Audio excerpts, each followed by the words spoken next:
for time's sake, but also for the sake of them kind of overlapping in many different ways. It's the dangerous use of the tongue that is not pleasing or acceptable in the sight of God. And there's really, talking about cursing at least, there's really two major things that are pointed out, or two major types of what we would call swearing or cursing. There's two types of swearing. I probably not ought to say two types of cursing.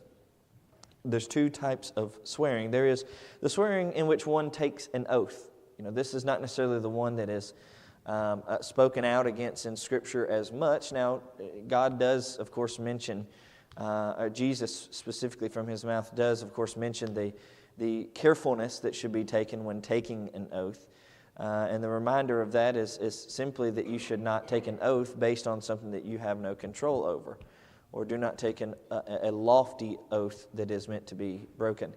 If it is to say that there is something that is sinful or that is wrong, and I break the covenant or the law of God in doing that sin, it's of course sin. It's wrong. But even kind of more so, am I in the wrong if I make an oath to not do that and then practice that? It's not necessarily more of a severe sin or more of a sin, but I knew better, I understood more, I even had the intention of doing better, and yet I still broke. So the use of oaths are to be limited within themselves, but that's not necessarily the type of cursing or maybe the type of swearing that we have within our minds typically when we think of somebody swearing. Obviously, there are the use of oaths being made as a way of swearing somebody into a position, this, that, or the other. But typically when we think about swearing, we think about the other definition, the use of words that are either vulgar, or the use of maybe words that are sacred in nature being used in a way that gives some sort of irreverence to that word. And this is typical of what we would think of when we think of the word swearing. And we're going to kind of focus more so on this second type of swearing than on the first. Now, of course, as a gentle reminder of the words of Jesus in Matthew chapter 5, just simply remember not to take an oath in which you are not capable of keeping and or have intentions of keeping. Simply use that in a way that is not flippantly, but maybe in a rare occasion. And that kind of helps you a little bit with that. On the other side of things, there's a lot of things that might become difficult for us to practice these things, or might become difficult for us to put these into practice. But we'll see what we can do about it today in talking about these things. One of the main questions is why do people swear? Why is it that people, for use of a slang term to describe this, but it's easiest in my mind, why do people cuss? Why do people use foul language, maybe? Well, sometimes it is as a sign of anger or as a sign of frustration. Typically, people who you hear who might say a cuss word who don't typically use that type of language, that typically happens in a sense of anger. Any of you ever hit your thumb with a hammer? Okay, that's probably a more likely occasion for the use of an angry word, as you might call it, than a happy word. And this also comes as a sign of insecurity at times. Interestingly enough, this sin, this difficulty, this sin has become far more prevalent as time has gone on, especially in my generation. It is not uncommon. In fact, it's probably more rare to have somebody who doesn't than to find somebody who does. But it hadn't always been that way. In fact, swearing in public, especially in the media, was not very common at all, even as quickly as 80 some odd years ago. It had become difficult. Anybody remember the movie that had the first cuss word in it that was kind of publicly mentioned? Anybody know what movie that was? That was a lot more than I thought would know that. There you go, yeah. Gone with the Wind, 1939. Gone with the Wind had the use of the first cuss word in it. And if you haven't seen trailers for movies or haven't watched a movie in a decade, it's become a sense of rarity to find one without it now. So something as recently as 1939, with Gone with the Wind, introducing the use of this kind of language, to there being movies now that are in the hundreds, nearly the thousands, of just the use of what we might call the most harsh of the cuss words. It is rapidly become an issue within our country.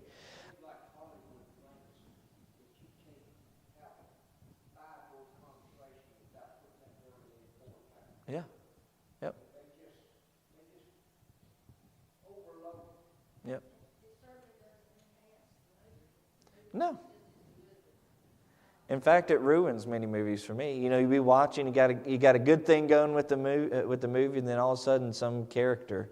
Sydney and I watched a show. I cannot remember the name of it, but it had like 3 or 4 seasons in which we loved. It was a really good show, and then in the 5th season, it was bought by another network. And the very first episode in that show, I think the girl was 11 to 13, kind of preteenish age, and they had the little girl saying a cuss word in it. You know, we just thought we had 4 good seasons at least, you know, of a good show to enjoy. And then all of a sudden, you know, it just kind of shifts. It's especially sad to note how bad it has gotten. Not just that it is present, but that it is present kind of what Mr. Jimmy had mentioned, almost in a flamboyant way. Like, how far can we push it? How much can we include it? Songs are the same way. You know, you got a song that you listen to. You know, it's a good song for 3.5 minutes, and the last 15 seconds of it, you got some word in it, and you're like, you know, what's the purpose behind this thing? And you know, when we talk about the use as well of cuss words, it's not just words that are deemed as inappropriate, but it's also, as we mentioned, the use of sacred words in an irrelevant way.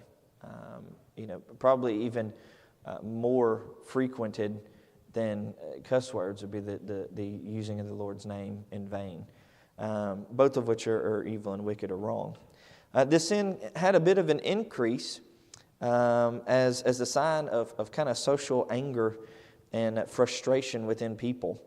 Swearing, of course, is the ultimate sign of contempt for others. When trying to express anger, many people will use certain words as a way of showing the amount of anger in which they possess towards someone else. This also has become a little bit more of a rise because of a more selfish attitude that we have had, especially in our nation, since World War II. If you look back at a lot of the issues that we have within our country, a big turning point for a lot of the issues that we had was post-World War II. You see an increase of certain sins and a decrease of certain faithfulness that seemed to have a big impact within our nation. And there's many things that probably were a cause to that, which we don't have time to talk about today. But you see a big shift in our history, especially after that time frame. Psychologists tell us that swearing or cursing is a symptom of personal insecurity. It is a way of calling attention to oneself, as well as a self that you do not like very much to begin with. This type of language is evident in some forms of popular music, which is often angry within its nature and displays the attitude of those who produce it. In many ways, in many of us, it is a warning that we lack self-control. Most adults swear when they are angry. Some swear to draw attention to themselves, and others use this language simply because of a limited vocabulary. Whatever the reason, swearing never endears us to others. If we are Christians, it ruins whatever witness that we may have for Christ. I think that last little sentence right there is probably going to be one of the most important things for us. When we think about everything that we do, when we think about the way in which we carry ourselves, the way in which we bring forth Christ, think about the difficulties that might arise in trying to share the gospel with somebody when your language is that of something that is not reflecting of maybe Christ's actions. This is becoming increasingly more popular, even within what you would call Christendom, sadly, in which people use foul language even to make points or to bring things across. And I think that it is not only negligent, I think not only is it disrespectful, I think it is also just flat out ignorant of God's intentions for man and for the use of His language. You know, we're going to have to kind of teeter a line for a second, so y'all just kind of bear with me. Without mentioning the words by name, of course, because that would be difficult to deal with. Without mentioning the names by word, and even really thinking too deeply about them, when you witness some of these words, think about the intentions behind these words. Our intentions behind our words should always be uplifting and encouraging. Jesus and James would both speak about the use of the tongue, and both of which would use it as a way of saying that you should not use the tongue to both bless and to curse. And that cursing that is mentioned by James is not specifically mentioning, swearing. It's more so mentioning, like pronouncing a curse on somebody. But notice the intention behind that. It is for the use of harm rather than for the use of blessing or encouragement. And so we just need to be careful with our words. We need to be careful with the use of our words. We need to maybe increase our vocabulary. That is something that I know y'all recognize. I was thinking about it yesterday as we were driving home. I was thinking about some of the different ways that we could use people within our congregation to kind of maybe meet some needs within the community. And I was thinking about, we've got math teachers, we can have math tutors. And then I started thinking about English teachers, and I was sitting there thinking, I was like, the amount of times that English teachers probably get frustrated with me when I'm sitting in a pulpit or reading a bulletin article is probably astonishing. But I'm working on it, I promise. Dad, when I was growing up, used to read a page of the dictionary every day and trying to use each of those words. I don't do that. That's a little crazy for me. But I try and do one word a day at least. But I try and work on that. And I think we could even, each of us could even strive for something like that. A continuation of learning is a continuation of maybe increasing our vocabulary, learning new words to kind of help us to communicate properly, especially communicate the wishes or the desires of God properly. The Bible has a lot to say about this. Although there is a lot of bad language in our society, it is simply not a new problem. In fact, both the Old and the New Testament, along with the apostles, specific teaching, talked about the issue of swearing, whether that be the misuse of oaths, whether that be the use of foul language, or whether that be the irreverence to something that is deserving of reverence. Deuteronomy chapter 5 and verse 11, for instance, you shall not take the name of the Lord your God in vain, for the Lord will not hold him guiltless who takes his name in vain. One of probably the most essential of the commandments of the law of Moses, or the deliverance of the law of Moses, is that of not taking the Lord's name in vain. You'll notice that the word vain is typically never used in a positive way. To my knowledge, is never used in a positive way in Scripture. And so to take the Lord's name in vain is to diminish the sovereignty and the glory of God within your words. This command demanded that we protect the integrity of God's name and that we respect the integrity of God's name. His name represented to many His essence, and to defile it was sinful. Many times, I'll get to you in just a second, many times when you had, the word just left my mind. Those who were copying the original manuscripts into translations, or those who were making copies of the manuscripts. Scribes, there you go. Thank you. Many of the scribes, when they would get to a position in which they came across the name of God, would pause for prayer before writing the name, and even sometimes after the writing of the name, to give reverence that they wouldn't even write the name that referred to God, whether that be Yahweh or Elohim, especially Elohim. They wouldn't even write Elohim without pausing both before and sometimes even after to give reverence to that name. We talked about the name of God sometime, I think it was actually this year, sometime earlier in this year. And one of the things that we mentioned was that Yahweh was used as a way of expressing or referring unto God without saying Elohim, because they had so much reverence for the name of God that they had to call Him something else so that they would not use His name in a flippant manner. And that's why oftentimes you will see more of God referring to Himself as Elohim or El something rather than the other way around. Yes, sir, you had something?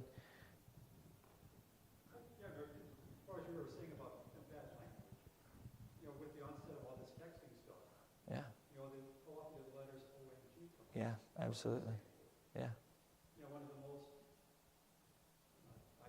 eloquent words I've heard speaking out against that were from a former elder in our last congregation. And just that hearing saying, disrespect, I just throw around those things letters. Yeah. And that's being used, texting. Oh, absolutely.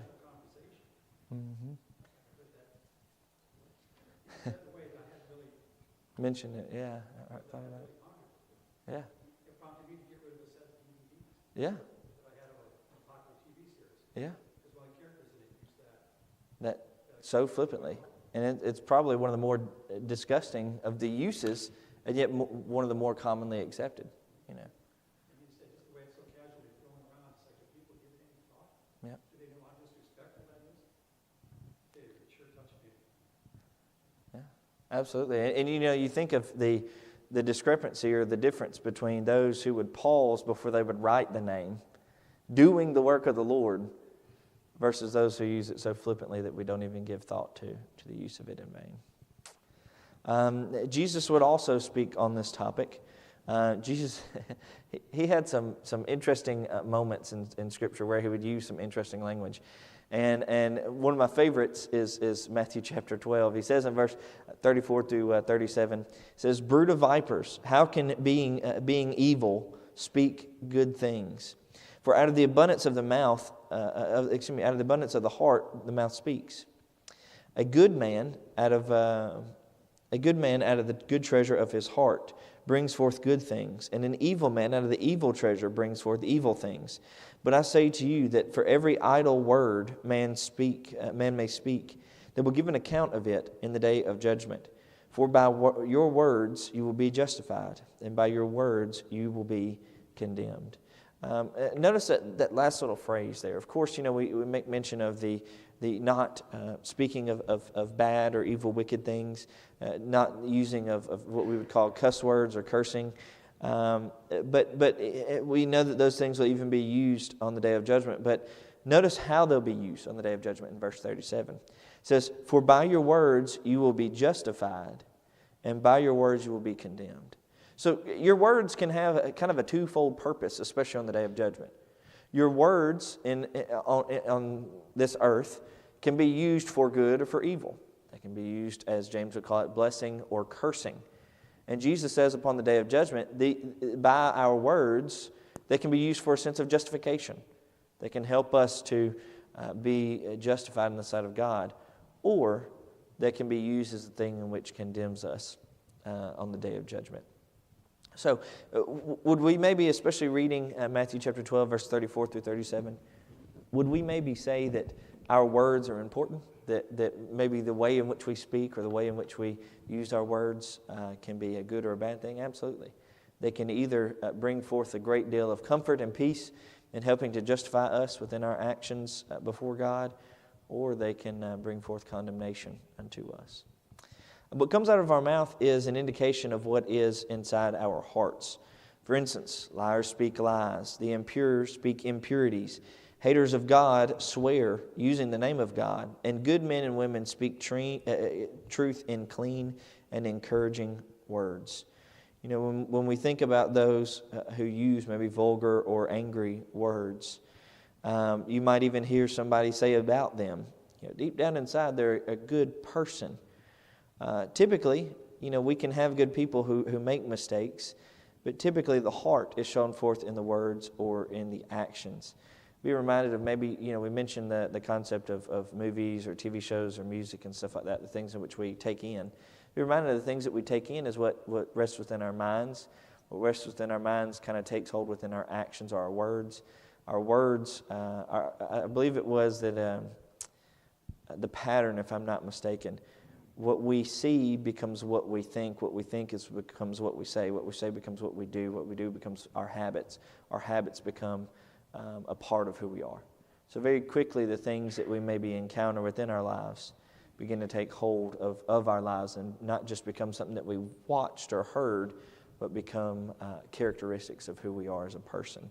So just kind of be careful of that as well. That's kind of a good thing. When you look at specifically in verse 37, Jesus kind of warns that everything that we have ever said will be known and will be judged by God.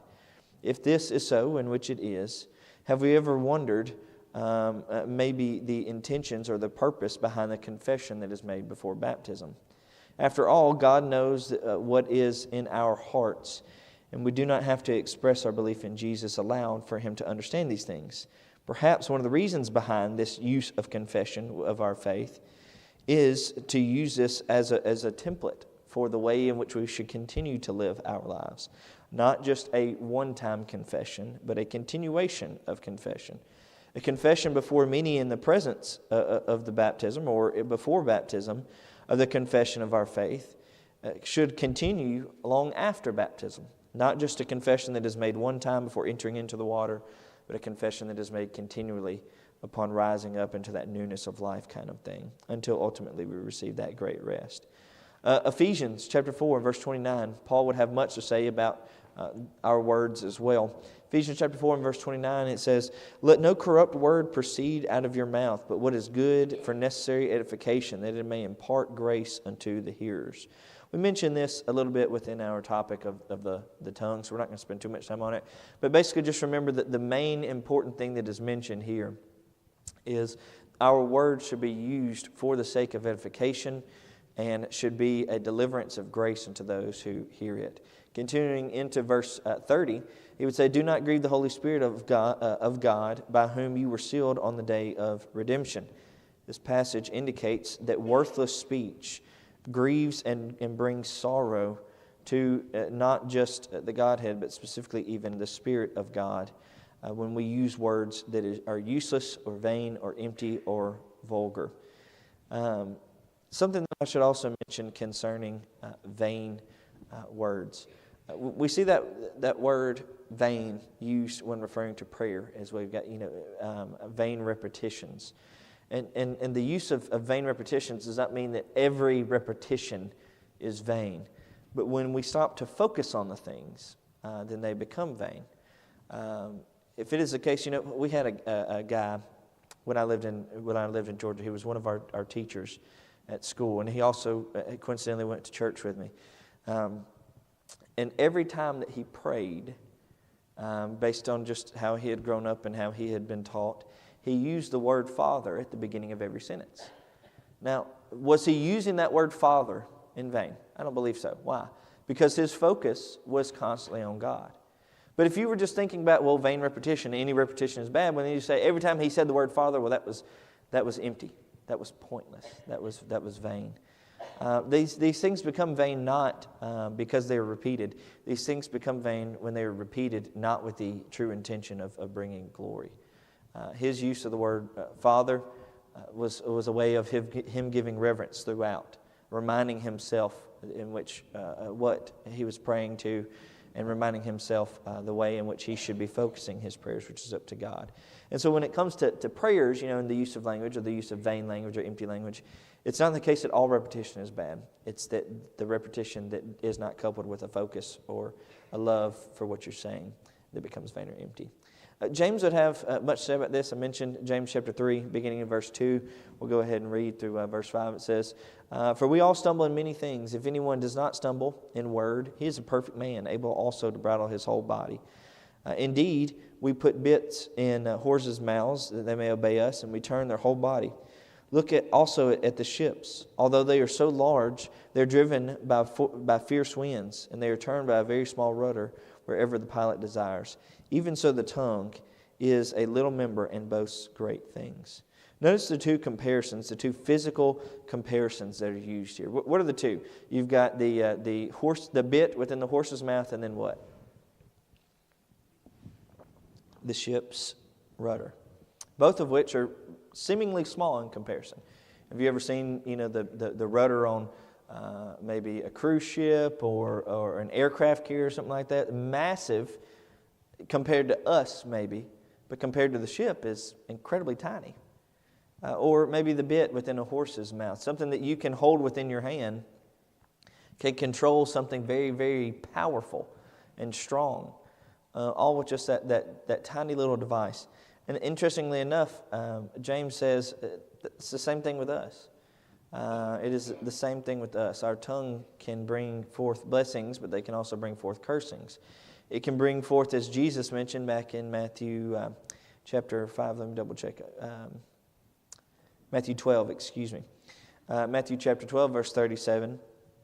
It can be both the thing that justifies you, or it can also be the thing that condemns you. He demonstrates, James does here in James chapter 3, he demonstrates how small things can affect great things. For example, the small bit within the horse's mouth that controls these large animals, the rudders that guide the mighty ships, or even he would continue to write about the sparks which ignite giant forest fires.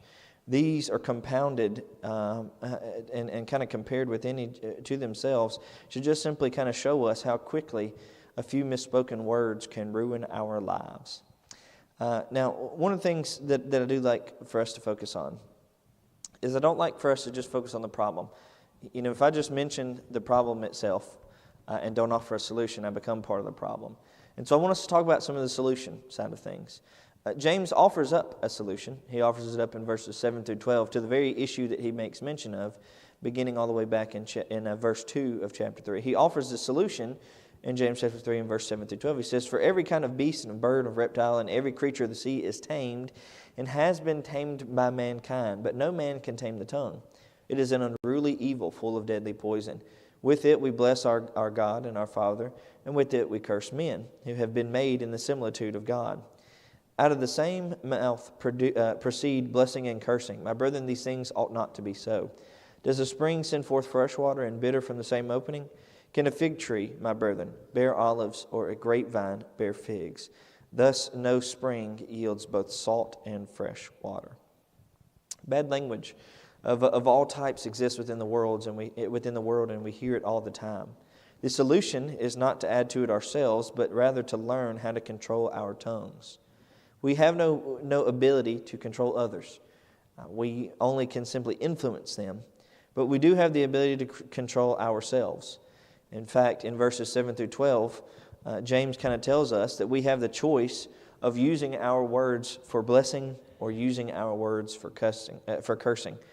The only one instrument which will do both is the tongue. However, they ought not to be so. We learn to do one constantly and consistently because we cannot do both and be pleasing to God continuously. We cannot produce fresh water from our fountains as well as produce muddy water or salt water, depending on the translation and the focus of that section. But we can, however, learn to control ourselves and use our words in a way that is pleasing and acceptable in the sight of God. So, as far as the concept of cursing, James's response to that, or James's encouragement to do better, is simply to learn to tame the tongue. Now, does that mean that every time that I go to maybe say a word that is not pleasing, that I say a different word that is pleasing? Not necessarily. Sometimes that means that when you go to say a word that is not pleasing, you don't say anything at all. In fact, oftentimes, that's probably the better route to take. I'll never forget when we were going through certain studies, and we had a class called A Preacher and His Work. And we took it every quarter. That was the only class that kind of maintained throughout that in Greek. Those kind of maintained throughout our 2 years at Memphis. And one of the things that they mentioned was the power of not saying anything at all at times. When we think about our relationships that we have with people, have anybody ever received the silent treatment from anybody? Just me? I'm receiving the silent treatment from y'all right now. Okay. Yeah. Any of y'all ever received the silent treatment? What does that typically convey? That I'm super happy with you, right? Yeah. Silent treatment is typically used as a way of expressing, I'm not going to say anything right now because what I'm going to say is not going to be nice. So you'd prefer the silent treatment at times. Now, the not using our words, or maybe the restraint of our words, has power in the same way that using our words has power. I know one of the things that we've had to do at times is it's cracked me up how much personality Magnolia is getting. When we teach her the word no, she gets what we're saying, but it's not always there in practice. For instance, she loves touching the giving trays. There's nothing more appealing to her, apparently, on this planet than climbing up here and touching these trays. And so what do we tell her? We tell her what? No. So you know what Magnolia does? She'll climb up, or she'll stand right here. She'll look at me and she'll go, no, no, no, no, no, no, no, and still pick it up. Why? She understands maybe the word, but maybe not the practice of the word. She understands that I'm not supposed to touch it, but as long as I'm telling you I'm not supposed to touch it, I'm okay to touch it, kind of thing. We understand very quickly, even at a young age, that there are things that are right and there are wrong. And at times, especially with kids, you might become silent. You might not use words as a way of conveying. I don't know about y'all, but my mom had the most powerful eyebrows out of any mother I've ever seen in my life. Because from across the room, she could give you a look, and you knew exactly what she was saying. She gave you a paragraph with just her eyebrows kind of thing. Or she also had, my dad too, they had the powerful snap. You ever get the snap when you were growing up? Yeah. Oh, you knew you were in trouble. You hear those fingers click together, you're going to get in trouble later. Maybe not in that moment, but you're going to get in trouble later. We understand that we can maybe use words without using words. We understand the power of that. And at times we can use that to convey anger. We can use that to convey disappointment. But at times it's also very important maybe that we use that as a way of self-control to not get us in a more difficult situation. Any of us maybe who have lost loved ones or who have faced a great deal of difficulty, or maybe a better way to word that would be many of us who have been around those who have recently lost loved ones or been through a tremendous amount of difficulty, find it hard to say the right thing. What they told us in class and repeated consistently was sometimes the best thing to say is nothing at all. No words are going to mend that bond or that issue that they face at that time. And the worst thing, in fact, that you can say in that situation is, I know how you feel. Our words can cause us a great deal of trouble. It can cause us a great deal of difficulty. Can bring forth a great deal of pain and suffering, not just on us, but on others. And one of the best things that we can learn how to do is simply not to say anything at all. Now, I know you guys are probably amen in that when I go over 35 minutes of my sermon. Hey, best thing to do is not say anything at all. But at times, this is a huge difficulty for me. Not that maybe the use of swear words, but maybe the overuse of words. And it's something that I think many of us can work on. Some of the wisest people are they more talkative or are they more of quiet within nature? In my encounters, at least, those who are of a more quiet nature typically are some of the more wise that I deal with. And I think that through their wisdom, they've learned maybe that the excess of words does not necessarily mean the excess of knowledge or of wisdom.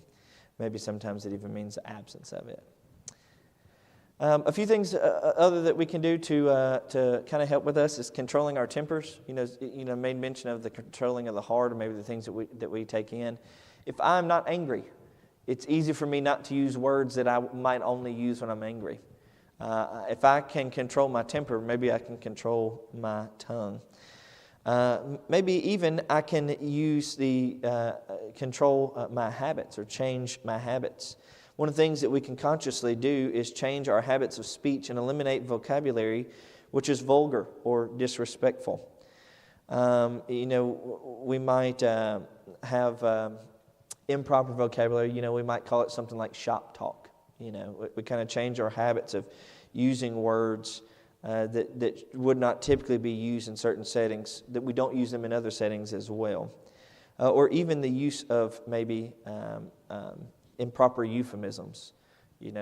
Not saying, as was mentioned, OMG, but maybe saying some things that really look like that, or that really focus on that.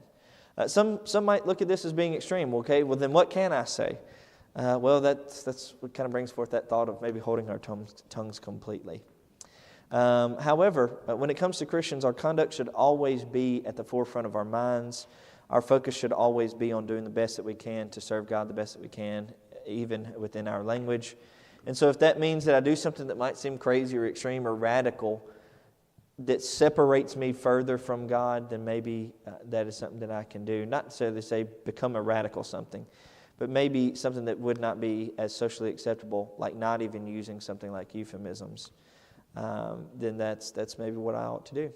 Also, avoid temptation. This is one of those easier said than done kind of situations. The things that maybe produce ill words, maybe I avoid the situations that produce ill words. If it's the case that maybe certain people that you are around bring out the worst in you, maybe start to reflect on whether or not you should be around those people. Or maybe express a desire to change when in the presence of those people, seeking to maybe become better yourselves.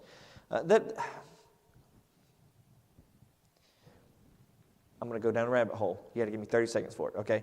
I think that's a very beautiful thought, though, especially when it comes to being around people who might bring out the worst in you. Christians aren't called to leave the world completely. We're still to be in the world, not of the world. But that being not of the world, but being in the world requires us still being in the world, which means we can't just create a community where we're just completely separated from everybody else. But what we can do is impact or influence those who we are surrounded by. And one of the things that I have found to be one of the most beneficial when I'm around people who don't have similar beliefs or faith as me is that I encourage them or ask them to help me to be better in something that I desire to be helpful for. Not that I judge them for evil or wrongdoing, but that I ask them for help in a manner in which I'm struggling with. So if it's the case that you have people that bring out maybe some foul language from your mouth, maybe instead of saying, hey, you shouldn't cuss, maybe you should say, hey, I'm working on my use of improper vocabulary. I'm working on my use of words that aren't pleasing, and I'd love for your help with it. That encouragement goes a long way, and you'd be surprised how many people respect that. Even if they don't agree with it, how many people respect that and maybe begin to change the way that they speak as well. Okay, back to what I was saying. Also, one of the things that we can do is acknowledge our failures. Make it known within your heart, I said something that I should not have. I want to make correction of that moment. And then we've got his last little solution here is fly with eagles. He says the old adage, if you want to fly like an eagle, don't hang around with the chickens. It is true when referring to the use of bad language. We have to develop friendships or habits that create or build an atmosphere that really we want to have in order to affect real change within our lives. This means avoiding spending time with people who spend all their time complaining, swearing, or gossiping. Spiritual wisdom leads us to drink from the fountain of those who have pure water, and in doing so we will eventually produce clean water as well. As far as gossip is concerned, there's much to say about gossip. I told you we probably wouldn't hit on it, but because we've talked about it so recently, I'm not going to spend as much time about it. But it kind of the solutions for gossip is sometimes learn to apologize. Learn to say, you know what, I was wrong. I was sinful within my actions. I should not have said what I said, whether that be about somebody or whether you said that to somebody. I'm sorry that I said this about you. I'm sorry I said this to you about someone. Also, learn how to hold your tongue. Once again, that's one of those easier said than done situations. And the last of the encouragements that he gives as far as gossiping is concerned is learn how to say the right thing at the right time. Instead of using your opportunities that you have to speak with others to bring someone down, maybe use it to build them up. If somebody's struggling with something, don't say, well, I can't believe so-and-so did this. Just say, I've always loved maybe that so-and-so is such an encourager. I've always loved the joy and the comfort that is found. If I'm not mistaken, one of the very first sermons I ever preached here was, I can't remember if it was one of the very first. I know I've preached it here though. One of the sermons that I've preached here before was talking about a congregation's response to repentance. And it's in our moments of weakness when we need the most encouragement. And yet in those moments of weakness is often when we find so many people talking about us rather than helping us. And so I just think we should take those into consideration. So, control, kind of some of the things that we say, change our habits, avoid the temptations that might arise, acknowledge when you've done something that is sinful, and hang around the people that bring out the good in you rather than bring out the bad. On Wednesday night, we're going to focus on the topic of pride. And if y'all want to kind of do some pre-reading for those who weren't in here this morning, you get a little something special. You can go ahead and kind of open to Romans chapter 12 and Mark 7, and we'll kind of talk about some of those things as we get to it. Thank you so much.